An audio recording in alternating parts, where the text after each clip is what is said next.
सरकटी दुल्हन रात निकली तो उस गांव की हवा कुछ अलग थी। नर्म, चिपचिपी और ऐसे सन्नाटे में बजती जैसे कोई पुरानी सुई की खटखटाहट दूर से आ रही हो। पक्का रास्ता जो पुरानी हवेली तक जाता था, उस पर पत्तों की खूब सरकती आवाजें थीं, जैसे कोई लगातार छोटी छोटी पांवों की सरसराहट कर रहा हो।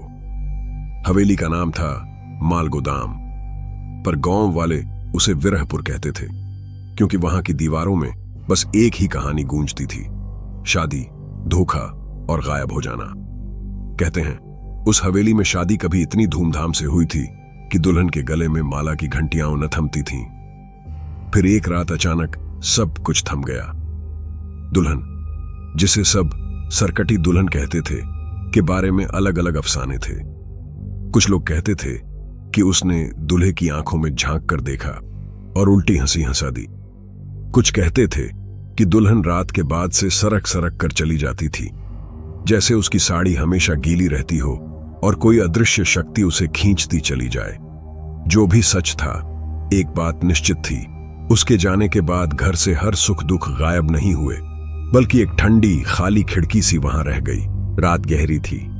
गांव के बाहर से एक युवक आया, अरुण में शहर के होने की हवा थी, पर वह भी मानवीय जिज्ञासा और एक पुरानी वसीयत के कारण वहां पहुंचा था।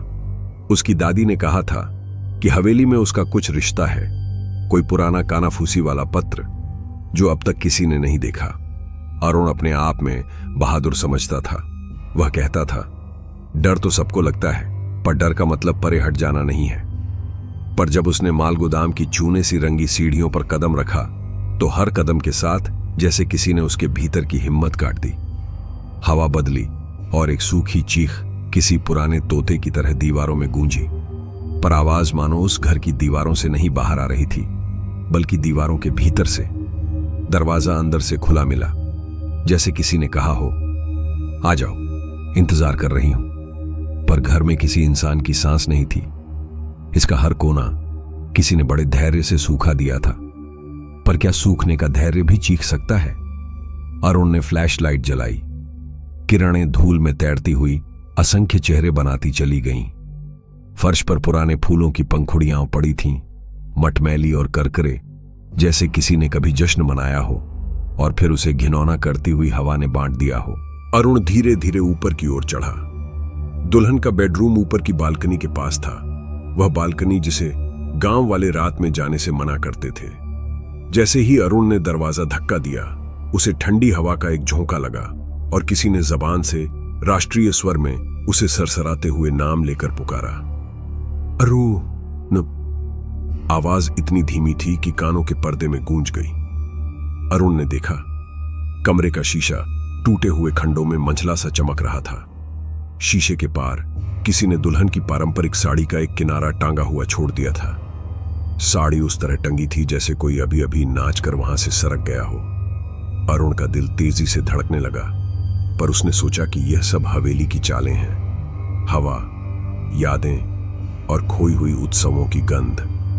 पर जब उसने शीशे में अपना चेहरा देखा, तो असलियत ने उसकी धड़कन ठोकर खाई। शीशे में उसका चेहरा थोड़ी देर के लिए ठीक दिखा, फिर जैसे किसी ने शीशे की सतह पर काली स्याही फेंक दी हो, और उसी स्याही के भीतर से एक और चेहरा उभर आया। वह चेहरा दुल्हन का था। उसकी आंखें बड़ी, काली और बिना जीवन के, पर गलत आकार की मुस्कान उसके होंठों पर टिकी हुई थी, जैसे कोई नकाब जो फिसल गया हो। उसकी त्वचा का रंग सफेद पाउडर जैसा था, पर उसकी साड़ी के किनारे सतह पर लाल दाग थे। पर ये दाग खून सा नहीं, किसी पुराने डर की तरह जम गए थे। दुल्हन ने शीशे से धीरे धीरे अपना सिर निकाला, पर वह शीशा नहीं, जैसे हवा का पर्दा था, और दुल्हन उस पर्दे से सरक कर बाहर आना चाहती थी। अरुण ने पीछे कदम रखा, पर कोई कदम नहीं था, कोई जगह बदलने वाला नहीं था। उसकी सांसें कमरे की ठंडी हवा में रुक रुक कर निकल रही थीं। तभी दुल्हन की आंखों ने सीधे उसकी आंखों को छू लिया, और उसने सुना कि कोई उसके मन में फुसफुसा रहा है, क्यों आया था तुम यहां? हमें याद आता है, हमें याद आता है। शब्दों के साथ हवा में नमी जमा हुई और एक अजीब सी ठंडक अरुण के हाथों, पैरों और मन के भीतर फैलने लगी। अरुण ने देखा कि शीशे की सतह पर छोटे छोटे अंगुलियों के निशान बन रहे हैं, जैसे कोई भीतर से बाहर आने के लिए तेजी से खरोंच रहा हो। हर निशान एक एक करके गहराता गया और जिस स्थान पर निशान बन रहे थे वहां से धुंध सी बाहर आ रही थी, धुंध जो किसी की सांस की गंध लिए थी। अरुण के कानों में अब चुप्पी नहीं थी, उसे दूर से किसी के गहने की खनक सुनाई दे रही थी, घंटियों जैसी, पर तेज और अनिश्चित। फिर दुल्हन ने अपने होंठ खोले और गुनगुनाते हुए कहा, शादी हो गई थी पर कोई नहीं बचा, सब चले गए, पर हमें यहां रुकना पसंद है, यहां सब यादें टिक कर रख ली जाती हैं।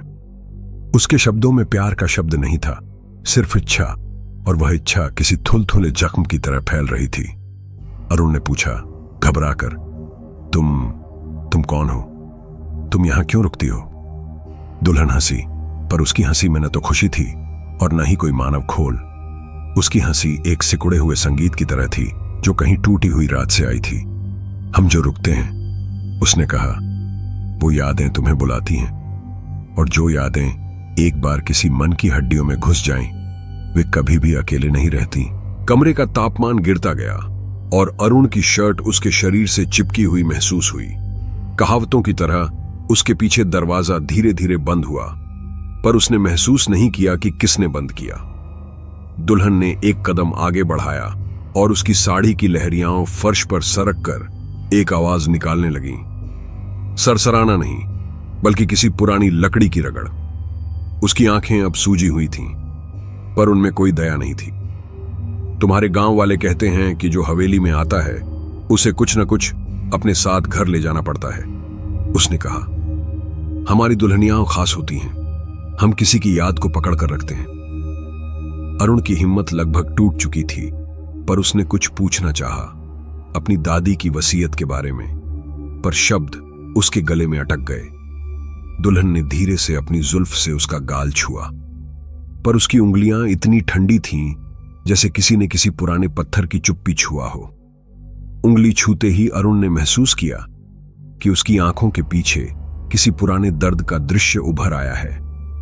एक लड़की साड़ी पहने हुए, हंसते हुए, फिर अचानक कोई चिल्लाहट, फिर सिर पर पानी जैसा कुछ गिरना और उसके बाद सन्नाटा। दृश्य ऐसा था जैसे किसी ने उसे उसकी दादी की स्मृतियों में घुसा दिया हो। अरुण ने जोर से आंखें बंद की और उस दृश्य ने उसकी आत्मा पर नाखून गढ़े। उसके सीने से कोई आवाज निकली जो उसका अपना नहीं था, बल्कि किसी और का रोना था। अचानक हवा का झोंका आया और कमरे के खिड़की शटर के किनारे पर एक छोटा सा कागज गिरा, एक खोया हुआ पत्र। अरुण ने हाथ बढ़ाया, पर जैसे ही उसने पत्र छुआ, दुल्हन का चेहरा पास आ गया और उसकी आंखों में जैसा कुछ और जाग गया, एक खाने की भूख जैसी नहीं, बल्कि भरोसा सी किसी चीज की प्यास। हम शब्द खाते हैं, उसने कहा, और उसके शब्दों के साथ कागज की स्याही गहरे लाल हो गई। जो लोग हमें भूलते हैं वे हमें और भी भयानक बना देते हैं। अरुण ने समझा कि वह केवल शब्द नहीं पढ़ रहा, वह किसी के यादों की खुराक बन रहा था। उसने कागज फेंका और पीछे हटने की कोशिश की, पर फर्श अजीब तरह से चिपक गया, जैसे कोई और कदमों की राह वहां से खींच लेता हो। दुल्हन ने अपनी छोटी से धीरे धीरे उसकी ठोड़ी पकड़ ली और उसके कान के पास कुछ फुसफुसाया। हमेशा की तरह एक दुल्हन का इंतजार लंबा होता है, पर कभी कभी इंतजार के साथ जहर भी आता है। अब कमरा गूंज उठा, न सिर्फ दुल्हन की हंसी, बल्कि घटनाओं की आवाजें भी। रस्में जो किसी ने आधी छोड़ दी हों, गीत जो अचानक बीच में कट गए हों। अरुण ने महसूस किया कि वे आवाजें उसके अपने खरोंचों से जुड़ी हुई थीं। उसके दिमाग ने उन आवाजों को उसकी बचपन की यादों से जोड़ दिया था। उसने देखा कि दीवारों पर संक्षेप में बने पुराने फोटो, हर फोटो पर उस दुल्हन का चेहरा थोड़ा सा झूल कर निकला हुआ था, और हर फोटो के नीचे नाम नहीं बल्कि तारीखें थीं, पर तारीखें उल्टी दिशा में चल रही थीं, भविष्य की ओर नहीं, अतीत की ओर। अचानक सब कुछ ठहर गया और फिर दुल्हन ने चिल्लाकर कहा, अब तुम हमारे साथ खेलोगे। उसकी आवाज इतनी तेज और जोरदार थी कि अरुण की सभी नसें कड़क उठीं। कमरे की छत से एक हल्की सी पंखुड़ी जली, फिर और जली, पर आग की बजाय उनमें हंसी जलाई जा रही थी। अरुण ने पीछे देखने की कोशिश की, पर हर द्वार पर, हर शीशे पर दुल्हन का चेहरा दिखाई दे रहा था, बड़ी आंखों से, मुस्कुराते हुए, और हर मुस्कान में एक नया सवाल।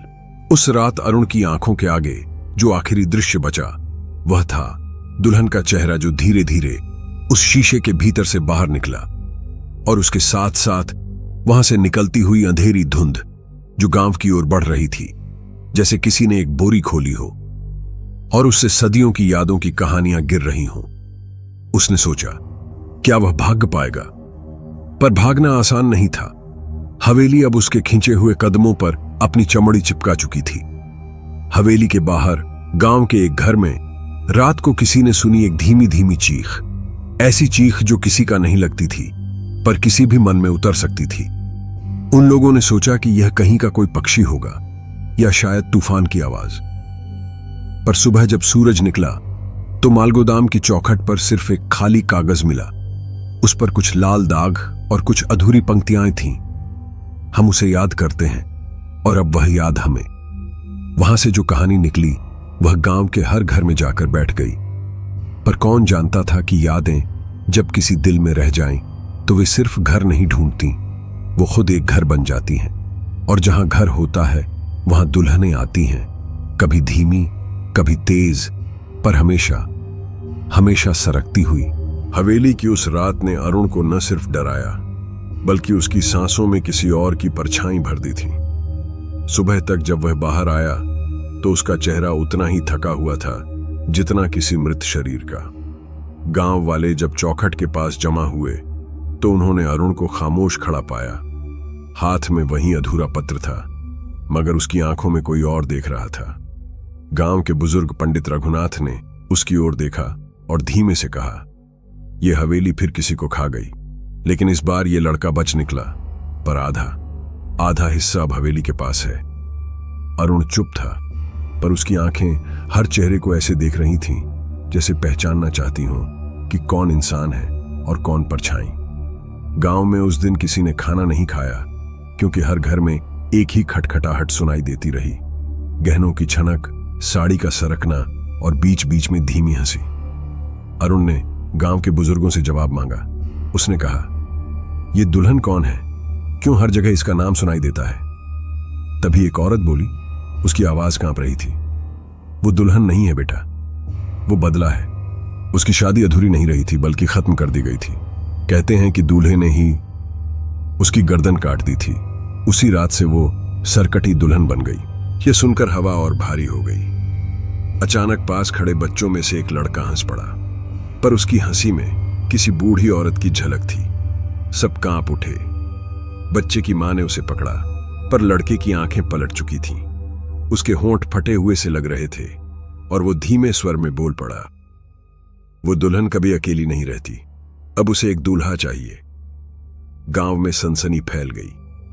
सबको समझ आ गया कि हवेली का श्राप अब सिर्फ हवेली तक सीमित नहीं है, उसने गांव के बच्चों तक अपनी पकड़ बना ली है। उस रात अरुण ने कसम खाई कि वह हवेली का सच जाने बिना वापस नहीं जाएगा। उसने पुरानी लाइब्रेरी से रिकॉर्ड्स खंगाले। वहां उसे 70 साल पुराना अखबार मिला, जिसमें साफ लिखा था, विरहपुर हवेली में दुल्हन की हत्या, दूल्हा फरार। लेकिन खबर अधूरी थी। सबसे अजीब बात यह थी कि अखबार के उस हिस्से पर गहरे लाल धब्बे थे, जैसे स्याही नहीं बल्कि खून रिस गया हो।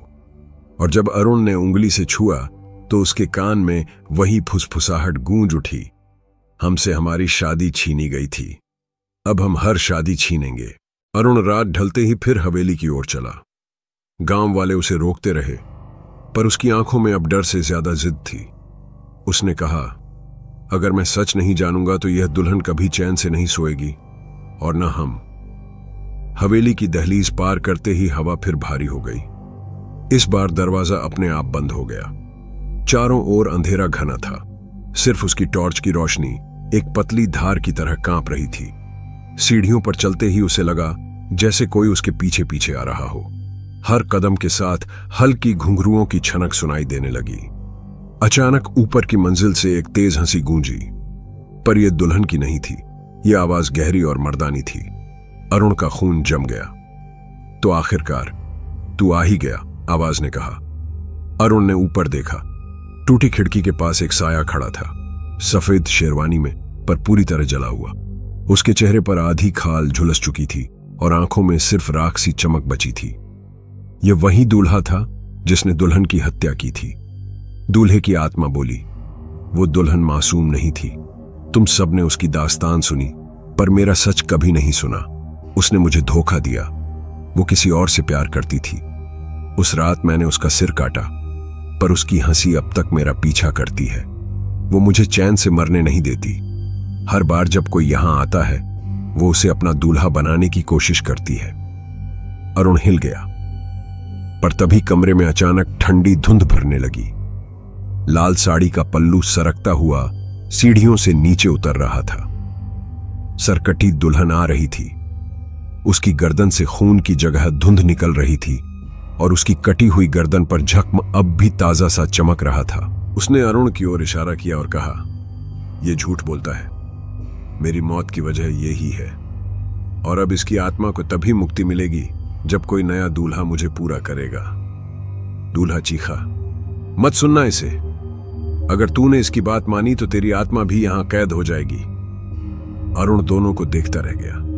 एक तरफ दुल्हन का खून में भीगा चेहरा, दूसरी ओर दूल्हे का झुलसा हुआ शरीर। हवेली की दीवारें अब जिंदा लग रही थीं। हर ईंट से किसी की कराह निकल रही थी। अचानक दुल्हन ने अपनी कटी गर्दन से खून की बूंदें गिरानी शुरू कर दी। हर बूंद जमीन पर गिरते ही एक नया चेहरा बना रही थी, गांव वालों का, बच्चों का, और यहां तक कि अरुण की दादी का भी। तुम्हारी दादी ने तुम्हें यहां भेजा क्योंकि वो जानती थी तुम ही मेरे इंतजार का जवाब हो। अरुण की सांसें टूटने लगी। उसे लगा जैसे हवेली की छत उसके ऊपर झुक रही हो, और तभी दोनों आत्माएं, दूल्हा और दुल्हन, एक साथ चीख उठे, तय करो, किसका सच मानोगे? हवेली में अब सिर्फ आवाजें नहीं थीं, बल्कि दीवारें भी सांस ले रही थीं। हर ईंट से धड़कन सी निकल रही थी। दूल्हा और दुल्हन दोनों अरुण के सामने खड़े थे। एक झुलसा हुआ, राखसा, दूसरी कटी गर्दन वाली, आंखों में अंधेरा भरा हुआ। दूल्हा गुर्राया, अगर तू मुझे मुक्त करना चाहता है तो मेरी कब्र पर खून की 3 बूंदें चढ़ा दे, तभी मैं हमेशा के लिए चला जाऊंगा और यह हवेली शांत हो जाएगी। दुल्हन हंसी। उसकी हंसी ने हवा में बर्फ जैसा डर भर दिया। मत सुनो इसे, यह गुनहगार है। मुझे इंसाफ चाहिए। अगर तुम मेरी जगह दूल्हा बनोगे तो मैं तुम्हें छोड़ दूंगी और इस हवेली से कोई और कभी परेशान नहीं होगा। अरुण का दिल तेज धड़कने लगा। उसके कानों में अचानक उसकी दादी की आवाज गूंज उठी, बेटा, उस हवेली में सच और झूठ का फर्क मत ढूंढना। वहां सब यादें जहरीली हैं। कमरे की दीवारें फटने लगीं। अचानक अरुण ने देखा दीवारों पर खून से लिखे नाम उभर रहे थे। हर नाम किसी न किसी इंसान का था जो हवेली में फंसा था। आखिरी नाम था अरुण। वह डर से कांप गया। अभी तो वह जिंदा था, फिर उसका नाम वहां कैसे? तभी दुल्हन पास आ गई। उसने अपना पल्लू आगे बढ़ाया और उसके गले से टपकती धुंध ने अरुण की सांसों को जकड़ लिया। तुम्हारा नाम पहले से यहां लिखा है, क्योंकि मैं तुम्हें बहुत पहले चुन चुकी थी। अरुण की आंखें चौड़ी हो गईं। उसने दूल्हे की ओर देखा। दूल्हे की राखीली आंखों में नफरत भरी थी।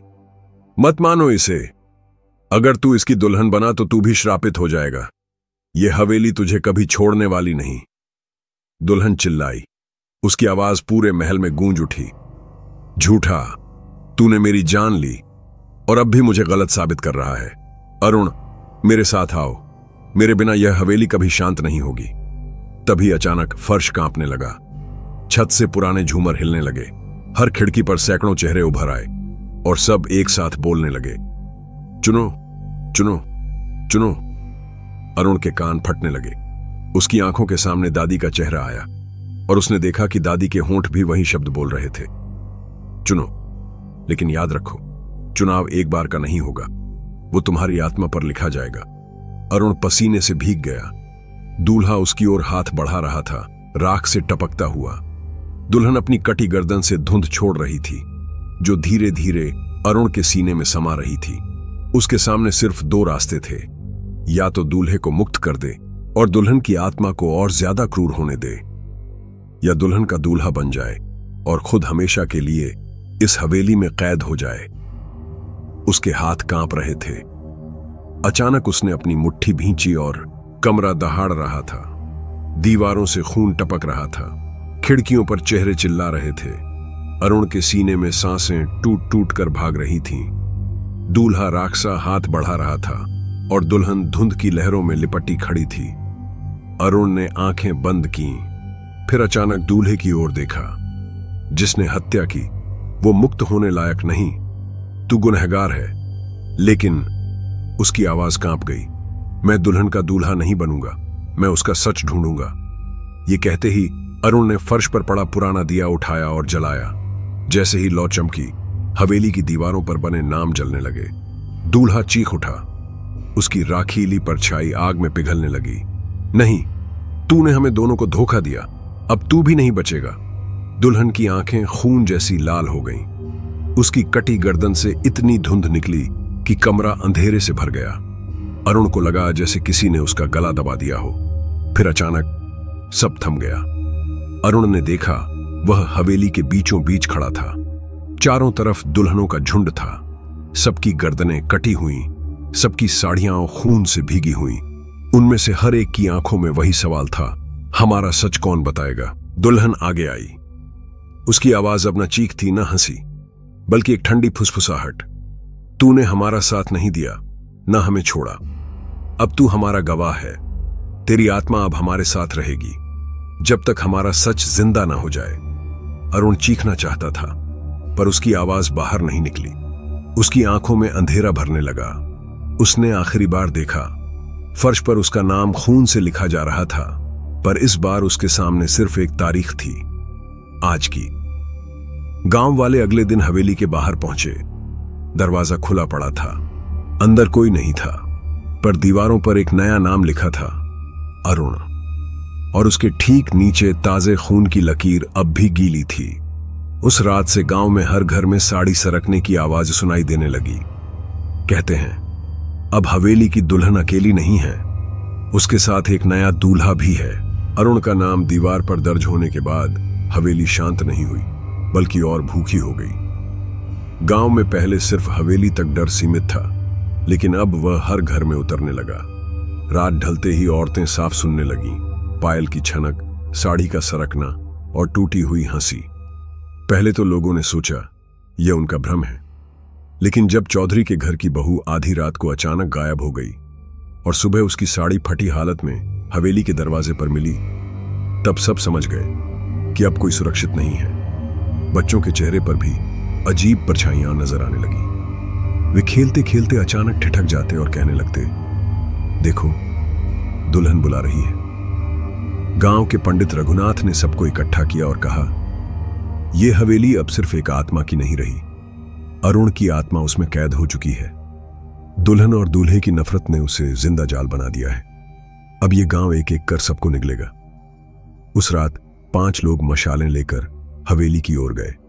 उन्होंने कसम खाई कि इसे जला देंगे, लेकिन जब वे दहलीज पर पहुंचे तो दरवाजा अपने आप खुल गया। भीतर से ठंडी हवा का झोंका निकला और उसके साथ अरुण की आवाज गूंजी, क्यों आए हो? हम तो अब तुम्हारे ही हिस्से हैं। 5 के हाथ कांप गए। उन्होंने मशालें जमीन पर फेंक दी और भागने लगे, लेकिन हवेली से निकलती धुंध ने उनके पैरों को जकड़ लिया। सबकी चीखें गांव तक पहुंची।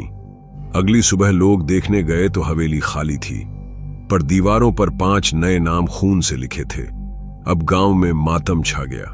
औरतें रोने लगीं, बच्चे कांपने लगे, लेकिन सबसे डरावना नजारा यह था कि हर घर की दीवार पर धीरे धीरे लाल लकीरें उभर रही थीं, मानो हवेली अब गांव के हर मकान तक फैल चुकी हो। रात को जब हवा भारी हो जाती तो सबको लगता कि कोई उनके आंगन में सरक रहा है। किसी के कान में धीमी फुसफुसाहट गूंजती, अब की बार तुम्हारी बारी है। गांव का नाम धीरे धीरे बदलने लगा। लोग उसे अब दुल्हनपुर कहने लगे, क्योंकि वहां कोई शादी नहीं होती थी। जो भी दुल्हन बनती वो कभी सुबह तक जिंदा नहीं रह पाती। गांव वाले जब पूरी तरह टूटने लगे, तभी एक दिन काले कपड़ों में लिपटा हुआ एक अजनबी आया। उसकी आंखें गहरी और आवाज भारी थी। उसने खुद को तांत्रिक भीषणानंद बताया। उसके हाथ में एक त्रिशूल और कमर से बंधी घंटियों का गुच्छा था। गांव वाले उसके पैरों पर गिर पड़े। पंडित रघुनाथ ने कहा, बाबा, यह हवेली हमें एक एक कर निगल रही है। दुल्हन की आत्मा, दूल्हे का श्राप और अब अरुण की कैद, हम सब बर्बाद हो जाएंगे। भीषणानंद ने आंखें मूंदकर लंबी सांस ली। यह कोई साधारण भूत नहीं, यहां युगों का प्यासा शाप है, लेकिन मैं इसे बांध सकता हूं, बशर्ते तुम सब हिम्मत रखो। रात को वह 5 गांव वालों को साथ लेकर हवेली पहुंचा। उसके हाथ में मंत्रों से भरा हुआ लोहे का कलश था, जिसमें उसने काले तिल और सरसों के दाने डाले। जैसे ही हवेली की दहलीज पार की, दरवाजा अपने आप बंद हो गया। भीतर का सन्नाटा असहनीय था। अचानक घंटियों की आवाज गूंजी, पर यह तांत्रिक की नहीं, बल्कि दुल्हन की पायल की थी। भीषणानंद ने मंत्रोच्चार शुरू किया। एयूएम काल भैरवाय नमः, एयूएम छिन्नमस्ताय नमः। जैसे ही मंत्र गूंजे, हवेली की दीवारें कांपने लगीं, छत से धूल झरने लगी, और तभी दुल्हन प्रकट हुई। उसकी गर्दन कटी हुई, हाथ में खून टपकती माला, आंखों में आग। उसके पीछे अरुण का साया और दूल्हे की राखीली परछाई भी खड़ी थी। दुल्हन ने चीख लगाई, कौन है जो हमें बांधने आया है? हमें कोई नहीं रोक सकता। हम अधूरी दुल्हनें हैं और हमारा भूख अधूरी है। भीषणानंद ने त्रिशूल जमीन पर मारा। आग की एक लकीर हवेली के बीचों बीच फैल गई। उसने कलश का ढक्कन खोला और मंत्र पढ़ा, शांत हो जा अत्रिनंदिनी, तेरी मुक्ति का समय है। लेकिन तभी हवा बदल गई। दुल्हन की हंसी ने आग बुझा दी। मुक्ति? हम मुक्ति नहीं चाहते, हम अपना दूल्हा चाहते हैं। अरुण की परछाई आगे बढ़ी। उसकी आंखें अब पूरी तरह दुल्हन जैसी थीं। उसने तांत्रिक से कहा, तुम हमें बांध नहीं सकते, तुमने देर कर दी। अब हवेली हम नहीं, बल्कि हमसे बंधी है। भीषणानंद ने मंत्र और तेज किए। अचानक दीवारों से सैकड़ों हाथ निकले और उन सबको पकड़ने लगे। 5 गांव वाले चीखते रहे, पर हाथ उन्हें खींचकर दीवारों के भीतर समा गए। भीषणानंद का चेहरा पीला पड़ गया। यह कोई साधारण आत्मा नहीं, ये तो पूरी की पूरी शादी की बारात की आत्माएं हैं। और तभी दुल्हन आगे बढ़ी। उसकी कटी हुई गर्दन से खून की फुहार निकली और सीधे तांत्रिक के माथे पर पड़ी। उसकी आंखें पलट गईं। वह लड़खड़ाता हुआ बोला, नहीं, यह हवेली किसी भी तंत्र से नहीं टूट सकती। यह तो। उसके शब्द अधूरे रह गए। दीवार से निकले हाथों ने उसे अंदर खींच लिया। बस उसकी घंटियों की गूंज हवा में रह गई। अब गांव वाले समझ गए, तांत्रिक भी हार चुका है और हवेली का श्राप पहले से भी ज्यादा खतरनाक हो चुका है। तांत्रिक भीषणानंद की मौत ने गांव की आखिरी उम्मीद तोड़ दी। उसके बाद से हवेली सिर्फ हवेली नहीं रही, बल्कि गांव का हर कोना उसका हिस्सा बनने लगा। पहले घरों की दीवारों पर लाल लकीरें दिखीं। धीरे धीरे हर दरवाजे पर वही सरकती साड़ी का निशान उभर आया। लोग जब दरवाजा खोलते तो उन्हें बाहर नहीं, हवेली का अंधेरा दिखता। गांव की औरतें हर रात चिल्लाने लगीं, वो आ गई, वो आ गई। किसी की कोख से बच्चे गायब होने लगे। किसी के पति नींद में उठकर हवेली की ओर जाने लगे और कभी लौटे ही नहीं। सबसे डरावनी बात तब हुई जब गांव के कुएं का पानी लाल हो गया। पंडित रघुनाथ ने उसमें झांका तो नीचे सिर्फ परछाइयां दिखीं, दुल्हनों की, जिनकी गर्दनें कटी थीं। रात को पूरा गांव एक साथ चीखने लगा। हर घर से एक ही आवाज गूंज रही थी, अब की बार तुम्हारी शादी है। लोग भागना चाहते थे, पर गांव की सरहद जैसे मिट चुकी थी।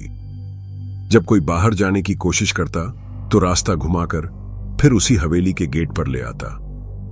ऐसा लगता था जैसे पूरा गांव ही हवेली के भीतर कैद हो गया हो। धीरे धीरे गांव वालों के चेहरे बदलने लगे।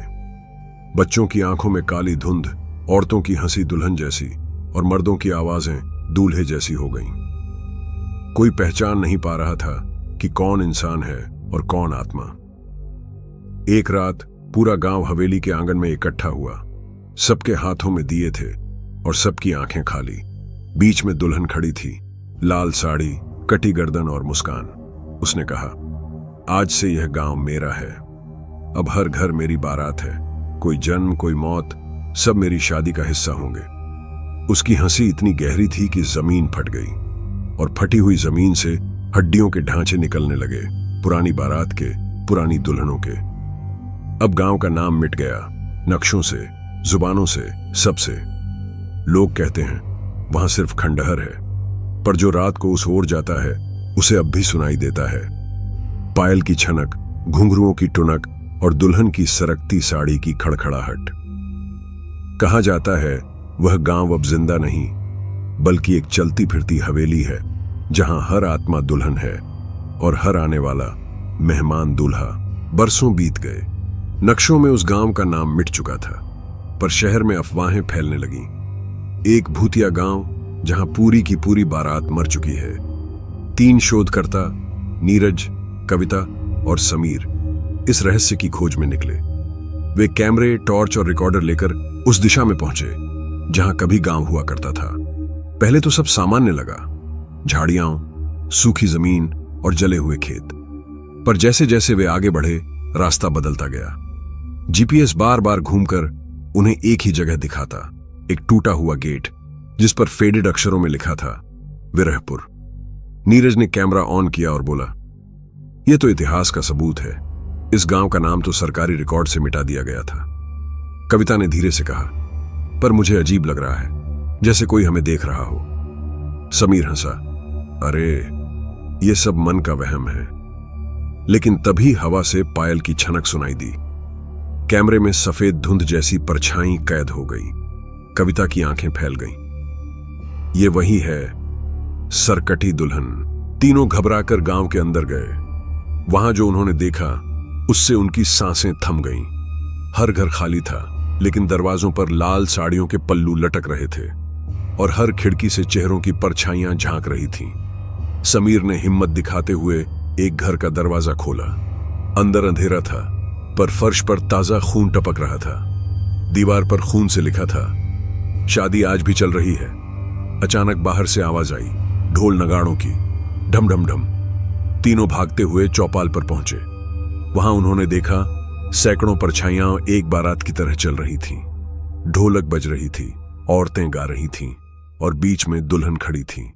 कटी हुई गर्दन, लाल साड़ी, आंखों में काली आग। उसने तीनों की ओर देखा और मुस्कुराई। आ गए मेरे नए मेहमान, अब मेरी बारात पूरी होगी। तीनों चीखने लगे। नीरज ने कैमरा उठाकर पीछे हटना चाहा, लेकिन कैमरे की स्क्रीन पर उसका चेहरा नहीं, बल्कि दुल्हन का चेहरा दिखा। कविता ने भागने की कोशिश की, लेकिन उसकी पायल अपने आप बजने लगी, जैसे वह दुल्हन बन चुकी हो। समीर ने गांव से बाहर भागने की कोशिश की, लेकिन रास्ता फिर घूमकर उसे उसी चौपाल पर ले आया जहां बारात नाच रही थी। तीनों को एहसास हुआ, यह गांव अब कोई जगह नहीं, बल्कि एक जाल है, और जो इसमें आया वह हमेशा के लिए बारात का हिस्सा बन जाता है। उनकी चीखें रात में गूंजती रहीं, और अगली सुबह कैमरे के टुकड़े चौपाल पर पड़े मिले। उसमें आखिरी रिकॉर्डिंग थी, अगर कोई ये देख रहा है तो यहां मत आना, यह गांव जिंदा नहीं है, यह खुद एक हवेली है। अगले कुछ महीनों में शहर में अफवाहें फैलने लगी। लोग कहते थे कि जो भी उस इलाके में गया वह लौटकर पूरी तरह बदल गया। धीरे धीरे तीनों शोधकर्ताओं, नीरज, कविता और समीर को ढूंढने के लिए शहर की पुलिस, खोजी दल और पत्रकार वहां पहुंचे। लेकिन जैसे ही वे उस दिशा में बढ़े, शहर के रास्ते अजीब तरीके से बदलने लगे। सड़कें लंबी और घुमावदार हो रही थीं। जिन घरों के पास वे जाते, वे अचानक खाली हवेली की तरह दिखने लगते, और हर घर की खिड़कियों में धुंध और लाल साड़ी झूल रही थी। पुलिस ने मोबाइल से कॉल की, लेकिन नेटवर्क गायब था। जीपीएस बार बार उसी टूटी हुई चौखट पर ले जाता, वही जो पहले गांव का गेट था। शहर के लोग जो खोज में आए थे, एक एक करके गायब होने लगे। सबसे पहले एक पत्रकार जो कैमरा लेकर गया था, उसने देखा कि स्क्रीन पर उसके अपने चेहरे के बजाय दुल्हन के चेहरों का झुंड नजर आ रहा है। फिर खोजी दल का एक जवान चिल्लाया, मुझे बाहर जाने दो, मैं यहां से निकलना चाहता हूं। लेकिन उसकी आवाज हवेली की धुंध में खो गई। उसकी पायल खुद ब खुद बजने लगी, और उसकी छाया धीरे धीरे सरकती दुल्हन की तरह बदलने लगी। शहर की गलियां अब धीरे धीरे हवेली की दीवारें बन गईं। हर कोने में लाल साड़ियों का सरकना, घुंघरुओं की टुनक और दुल्हन की हंसी गूंज रही थी। कोई इंसान बाहर निकल नहीं सकता था। तभी नीरज, कविता और समीर की परछाइयां दिखाई दी। वे अब पूरी तरह हवेली में शामिल हो चुके थे। उनके हाथों में ढोलक और पायल थी। उनकी आंखें काली धुंध से भरी हुई थीं। दुल्हन उनके बीच में खड़ी थी। उसकी मुस्कान अब और भी भयानक लग रही थी। उसने कहा, अब यह शहर मेरी बारात का हिस्सा है। हर घर, हर रास्ता, हर दिल, सब मेरी हवेली का हिस्सा होंगे। जो भी यहां आएगा वह हमेशा के लिए मेरी बारात में शामिल होगा। शहर के लोग घबरा गए, भागने की कोशिश की, लेकिन हर गली, हर रास्ता उन्हें उसी चौपाल पर ले आता। और जहां भी उन्होंने मुड़कर देखा, वहां सैकड़ों दुल्हनों की परछाइयां उनके चारों तरफ घूम रही थीं। और रात होते ही पूरे शहर की जमीन पर लाल साड़ियों की लकीरें फैल गईं। हर खिड़की से पायल बज रही थी, हर दरवाजा सरक रहा था और हर इंसान की आत्मा धीरे धीरे हवेली का हिस्सा बन रही थी। कहा जाता है कि आज भी शहर का यह हिस्सा जिंदा नहीं, बल्कि एक चलती फिरती हवेली है। और जो भी यहां जाता है उसकी आत्मा भी कभी छूटती नहीं। वो दुल्हन और दूल्हे की बारात में शामिल हो जाती है। शहर का हिस्सा अब पूरी तरह बदल चुका था। घर, गलियां, बाजार सब हवेली के विस्तार बन गए थे। लाल साड़ियों की लकीरें जमीन पर फैल चुकी थीं। पायल की छनक हर कोने में गूंज रही थी। औरतें, पुरुष, बच्चे, सबकी आंखों में अब काली धुंध थी। नीरज, कविता और समीर की परछाइयां अब पूरी तरह हवेली की सेना बन चुकी थीं। उनके हाथों में ढोलक और पायल थी और हर कदम पर हवा में धुंध फैलती थी। जो भी इंसान उनका सामना करता, उसकी आत्मा उसी धुंध में समा जाती। दुल्हन बीच में खड़ी थी। उसकी मुस्कान अब किसी इंसान की नहीं, बल्कि सैकड़ों मृत दुल्हनों की स्मृति का मिश्रण थी। उसने कहा, अब कोई यहां से नहीं बच सकता। ये जगह सिर्फ हवेली नहीं, बल्कि एक जिंदा बारात है। जो भी आएगा वह हमेशा के लिए मेरी शादी का हिस्सा बनेगा। शहर के लोग भागने की कोशिश करने लगे। सड़कें मुड़ती, बदलती और हर गली उन्हें हवेली की ओर वापस ले आती। उनकी चीखें हवेली की दीवारों में जाकर गूंजती और जो व्यक्ति गिरता उसकी आत्मा हवेली के अंदर फंस जाती। उसकी आंखें काली धुंध से भर जाती और वह अगले बारात का हिस्सा बन जाता। धीरे धीरे हवेली ने शहर के हर कोने पर कब्जा कर लिया। स्कूल, मंदिर, बाजार, सब जगह लाल साड़ी की लहरियां, पायल की छनक और घुंघरुओं की आवाज गूंजने लगी। हर घर, हर इंसान हवेली के भीतर समाने लगा। कोई बाहर नहीं निकल पाया। नीरज, कविता और समीर अब पूरी तरह हवेली के अंग बन चुके थे। उनकी आत्माएं हवेली के भीतर घूम रही थीं, नए शिकार की तलाश में। और दुल्हन, वह अब अकेली नहीं थी। उसने पूरे शहर को अपने कब्जे में ले लिया। उसकी हंसी इतनी गहरी थी कि लोग रात में जागते ही डर के मारे कांप उठते। कहते हैं कि उसकी मुस्कान अब हर खिड़की में दिखाई देती है, हर सड़क पर सरकती है। कहा जाता है कि अगर आप कभी उस इलाके में जाएं जहां एक बार गांव था और अब शहर हवेली में बदल गया है, तो आप सुनेंगे, हमारी शादी आज भी चल रही है और अब यह हमेशा के लिए जारी रहेगी। और वहां से लौटने वाला कोई नहीं है।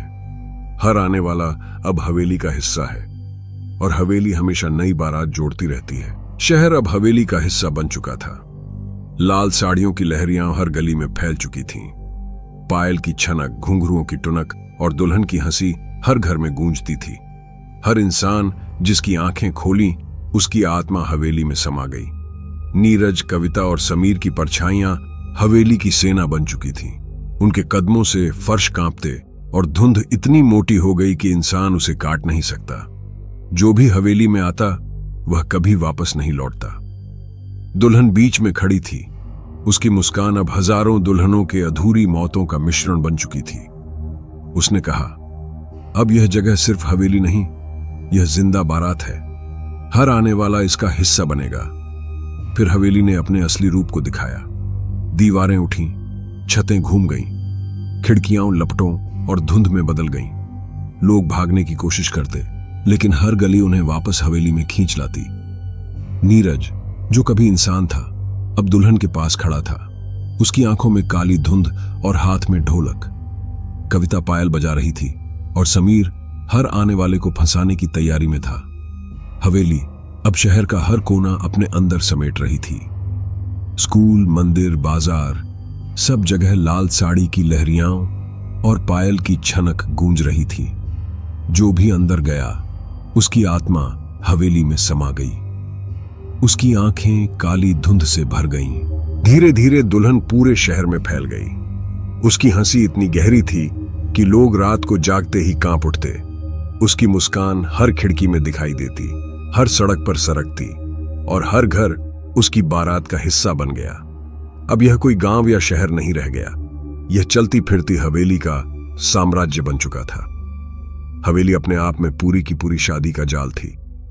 जो भी आता उसका नाम दीवारों पर लिख दिया जाता। उसकी आत्मा नए शिकार को ढूंढती रहती। कहा जाता है कि अब भी उस इलाके में जाने वाला कोई इंसान वापस नहीं आता। हर रात हवेली का संगीत गूंजता है। पायल, ढोलक, हंसी और लाल साड़ी की लहरियां जमीन पर सरकती हैं। हर आने वाला अब दुल्हन और दूल्हे की अधूरी बारात का हिस्सा बन जाता है और हवेली हमेशा बढ़ती रहती है। और यही है सरकटी दुल्हन की पूरी कहानी, जहां शादी कभी खत्म नहीं होती और हर आत्मा हमेशा के लिए फंस जाती है। शहर अब हवेली का हिस्सा बन चुका था। लाल साड़ियों की लहरियां हर गली में फैल चुकी थीं। पायल की छनक, घुंघरुओं की टुनक और दुल्हन की हंसी हर घर में गूंज रही थी। हर इंसान जिसकी आंखें खोली उसकी आत्मा हवेली में समा गई। नीरज, कविता और समीर की परछाइयां अब पूरी तरह हवेली की सेना बन चुकी थीं। उनके कदमों से फर्श कांपता और धुंध इतनी मोटी हो गई कि इंसान उसे काट नहीं सकता। जो भी हवेली में आता वह कभी वापस नहीं लौटता। दुल्हन बीच में खड़ी थी। उसकी मुस्कान अब हजारों दुल्हनों के अधूरी मौतों का मिश्रण बन चुकी थी। उसने कहा, अब यह जगह सिर्फ हवेली नहीं, यह जिंदा बारात है। हर आने वाला इसका हिस्सा बनेगा।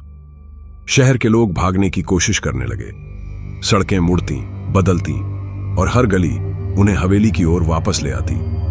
उनकी चीखें हवेली की दीवारों में जाकर गूंजती। जो गिरता उसकी आत्मा हवेली के अंदर फंस जाती। उसकी आंखें काली धुंध से भर जाती और वह अगले बारात का हिस्सा बन जाता।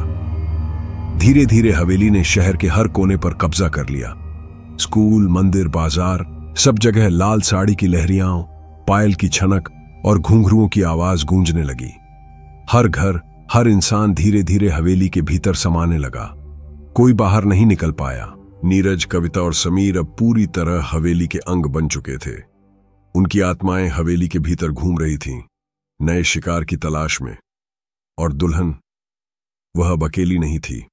उसने पूरे शहर को अपने कब्जे में ले लिया। उसकी हंसी इतनी गहरी थी कि लोग रात को जागते ही डर के मारे कांप उठते। कहते हैं कि उसकी मुस्कान अब हर खिड़की में दिखाई देती है, हर सड़क पर सरकती है। शहर अब कोई शहर नहीं रह गया, यह चलती फिरती हवेली बन चुका था। हवेली अपने आप में पूरी की पूरी शादी का जाल थी। जो भी आता उसका नाम दीवारों पर लिखा जाता।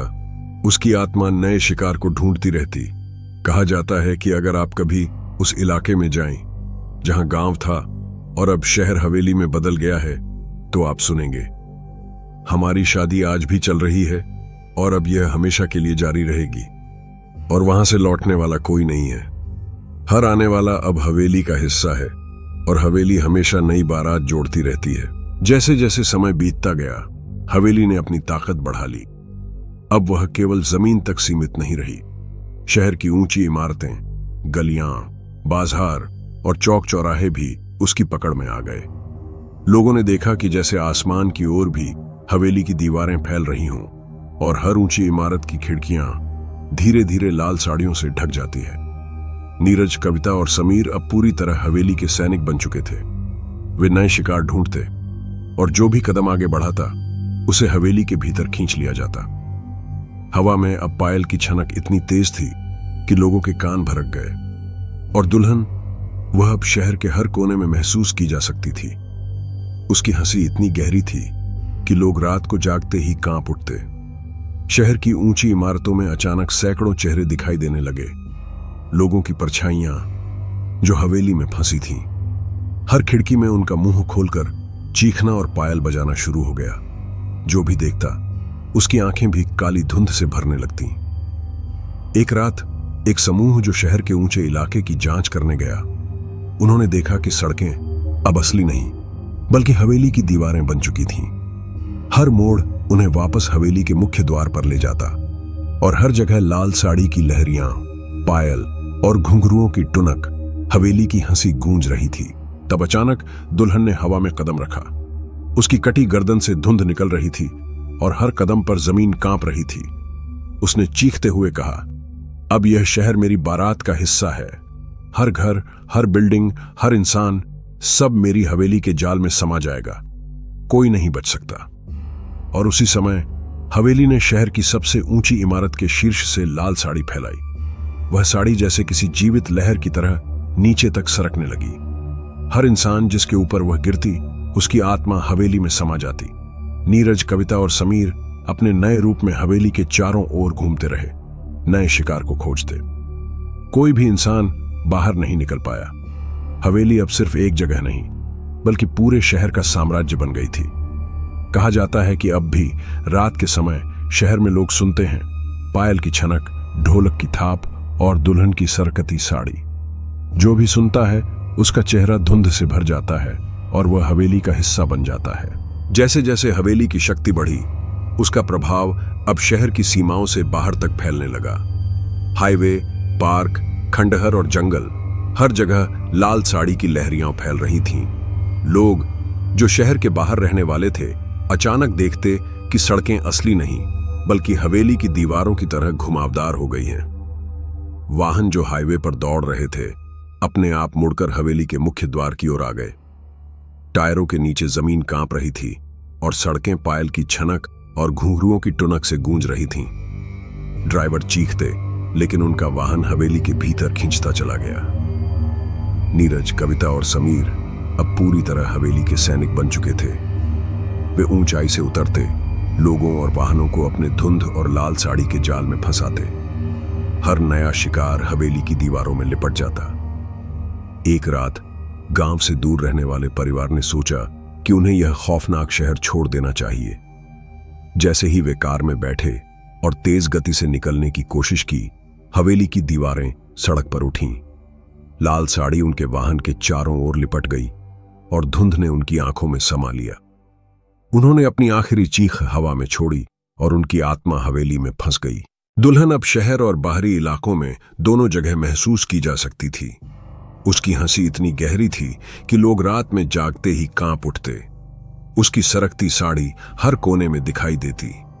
कहते हैं कि अगर आप कभी उस इलाके में जाएं, तो आपको लगेगा कि हवेली एक जीवित प्राणी की तरह फैल रही है।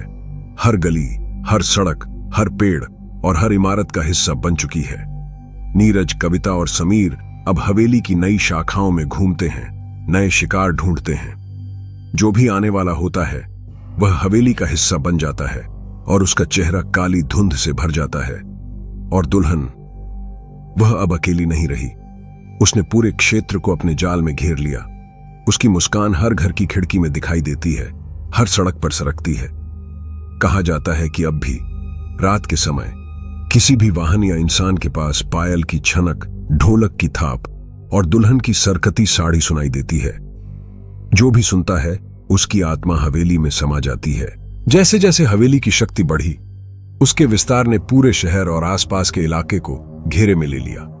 गांव, जंगल, खेत, हाईवे और छोटे शहर, सब जगह हवेली की लाल साड़ियों की लहरियां फैल गईं। हवा में पायल की छनक, घुंघरुओं की टुनक और दुल्हन की हंसी लगातार गूंज रही थी। लोग भागने की कोशिश करते, लेकिन हर रास्ता बदल जाता। जैसे ही कोई गली या सड़क पर कदम रखता, वह अचानक हवेली की मुख्य चौपाल के सामने आ जाता। जो वाहन उस रास्ते से गुजरे, वे अपने आप मुड़कर हवेली की ओर खिंच गए।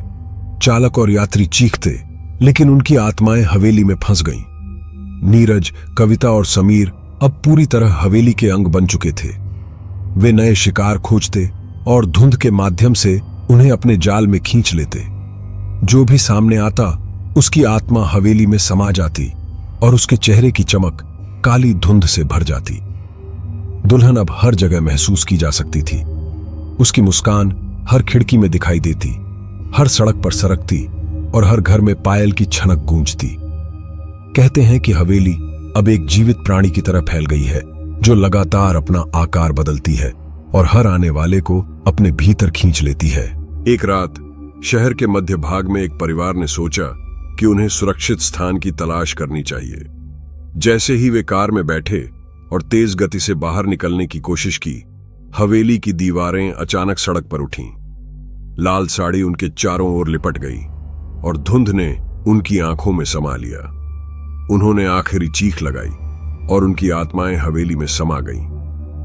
अब पूरे शहर में कहावत बन गई थी, जो भी हवेली के इलाके में आता है वह कभी लौटता नहीं। वह दुल्हन और दूल्हे की जिंदा बारात का हिस्सा बन जाता है। नीरज, कविता और समीर हवेली के हर कोने में घूमते रहते।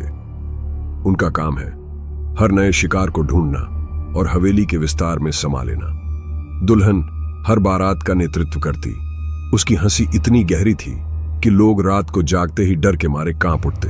और अब हवेली केवल शहर की नहीं रही, यह पूरे इलाके का संपूर्ण साम्राज्य बन चुकी थी।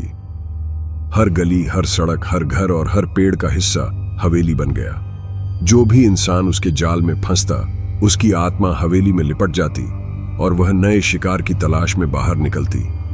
कहा जाता है कि आज भी रात के समय हवेली के इलाके में जाते हुए कोई सुनता है पायल की छनक, ढोलक की थाप और दुल्हन की सरकती साड़ी। जो भी सुनता है उसकी आत्मा हवेली में समा जाती है और हवेली अपने जाल को लगातार बढ़ाती रहती है। जैसे जैसे हवेली की शक्ति बढ़ी, उसका प्रभाव अब केवल शहर तक सीमित नहीं रहा। अब गांवों, जंगलों, रास्तों और हाईवे से गुजरते लोग भी हवेली के जाल में फंसने लगे। कहावत फैल गई कि जो भी उस इलाके में आता है उसकी आत्मा कभी वापस नहीं आती। धीरे धीरे हवेली का विस्तार दूर दूर तक फैलने लगा। लोग अलग राज्यों से इसे देखने या शोध करने के लिए आए। उन्होंने देखा कि सड़कें, पुल और यहां तक कि रेल मार्ग भी असली नहीं, बल्कि हवेली की लाल साड़ियों की लहरियां और धुंध बन गई हैं। जो भी यात्री आगे बढ़ता, वह अचानक हवेली की मुख्य चौपाल पर पहुंच जाता। अंतर्राष्ट्रीय यात्री भी इससे अछूते नहीं रहे। जैसे ही वे इलाके में उतरते, हवेली की धुंध उन्हें घेर लेती। पायल की छनक, घुंघरुओं की टुनक और दुल्हन की हंसी इतनी तेज होती कि उनका मन डगमगा जाता। नीरज, कविता और समीर अब हवेली के सशस्त्र सैनिक बन चुके थे। वे नए शिकार की तलाश में हर नए आगंतुक को अपने जाल में खींचते। जो भी सामने आता, उसकी आत्मा हवेली में समा जाती और उसका चेहरा काली धुंध से भर जाता। दुल्हन अब अकेली नहीं रही। उसने पूरे इलाके को अपने कब्जे में ले लिया। उसकी मुस्कान हर खिड़की में दिखाई देती, हर सड़क पर सरकती और हर घर में पायल की छनक गूंजती। कहते हैं कि हवेली अब एक जीवित प्राणी बन चुकी है, जो लगातार फैलती रहती है। एक अंतर्राष्ट्रीय शोधकर्मी ने वीडियो रिकॉर्ड करने की कोशिश की। जैसे ही उसने कैमरा चालू किया, हवेली की लाल साड़ी उसके चारों ओर लिपट गई। धुंध ने उसकी आंखों में समा लिया और वह आवाज लगाने में असमर्थ रहा। उसकी आत्मा हवेली में समा गई। अब हवेली केवल शहर और आसपास के इलाके की नहीं रही, यह पूरे राज्य और धीरे धीरे पूरे देश का हिस्सा बन गई। हर नए आगंतुक की आत्मा हवेली में समा जाती और वह नए शिकार की तलाश में बाहर निकलती। कहा जाता है कि आज भी रात के समय हवेली के इलाके में जाते हुए कोई सुनता है पायल की छनक, ढोलक की थाप और दुल्हन की सरकती साड़ी।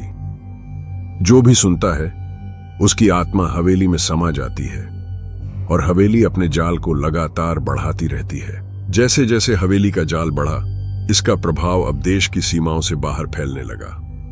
अंतर्राष्ट्रीय यात्री और शोधकर्ता जो इलाके की रहस्यमयी घटनाओं के बारे में सुन चुके थे, हवेली के पास आते ही उसके जाल में फंसने लगे। हवाई अड्डों, बंदरगाहों और अंतर्राष्ट्रीय ट्रेन मार्गों पर अचानक लाल साड़ियों की लहरियां और धुंध दिखाई देने लगी। जो भी यात्री आगे बढ़ता, वह अपने देश से अचानक हवेली की मुख्य चौपाल पर पहुंच जाता और जैसे ही उसकी आत्मा फंसती, उसकी आंखों में काली धुंध भर जाती। नीरज, कविता और समीर अब पूरी तरह हवेली के अंतर्राष्ट्रीय सैनिक बन चुके थे। वे हर नए आगंतुक को ढूंढते और हवेली के भीतर खींचते। पायल की छनक और घुंघरुओं की टुनक अब समुद्र पार और पहाड़ों के बीच भी सुनाई देती थी। दुल्हन अब पूरी दुनिया में महसूस की जा सकती थी। उसकी मुस्कान हर खिड़की में दिखाई देती, हर सड़क पर सरकती और हर घर में पायल की छनक गूंजती। कहते हैं कि हवेली अब एक जीवित प्राणी बन चुकी है जो हर नए क्षेत्र में फैलती रहती है। एक अंतर्राष्ट्रीय शोधकर्मी जो यूरोप से आया था ने वीडियो रिकॉर्ड करने की कोशिश की। जैसे ही उसने कैमरा चालू किया, हवेली की लाल साड़ी उसके चारों ओर लिपट गई। धुंध ने उसकी आंखों में समा लिया। वह चीख नहीं पाया। उसकी आत्मा हवेली में समा गई। अब हवेली केवल शहर, राज्य और देश की नहीं रही, ये पूरी दुनिया में फैलने लगी थी।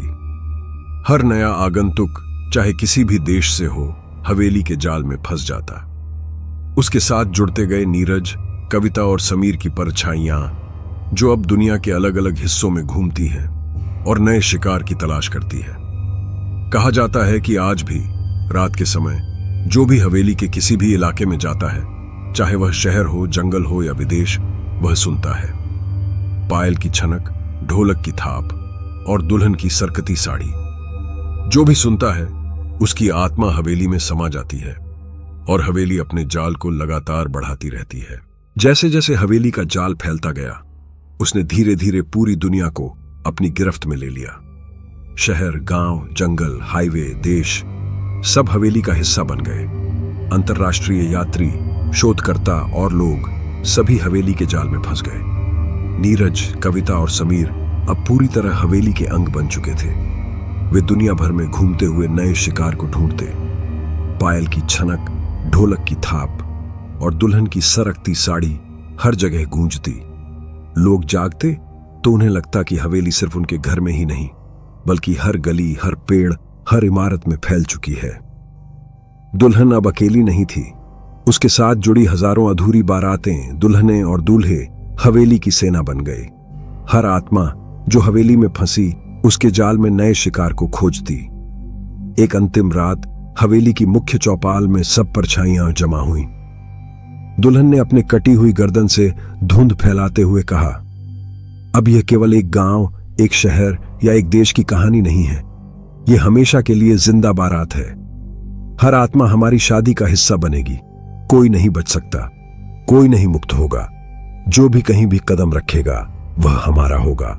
और उस रात से हवेली ने पूरी दुनिया को निगल लिया। हर शहर, हर देश, हर इंसान धीरे धीरे उसके जाल में समा गया। हवेली अब सिर्फ इमारत नहीं, बल्कि एक जीवित प्राणी बन चुकी थी। कहा जाता है कि आज भी अगर कोई उसके इलाके में जाता है, चाहे वह कहीं भी हो, वह सुनता है पायल की छनक, ढोलक की थाप और दुल्हन की सरकती साड़ी। जो भी सुनता है उसकी आत्मा हवेली में समा जाती है और हवेली अपने जाल को लगातार बढ़ाती रहती है। इस तरह सरकटी दुल्हन की कहानी हमेशा के लिए समाप्त होती है, लेकिन हवेली, दुल्हन और उनकी अधूरी बारात कभी खत्म नहीं होती।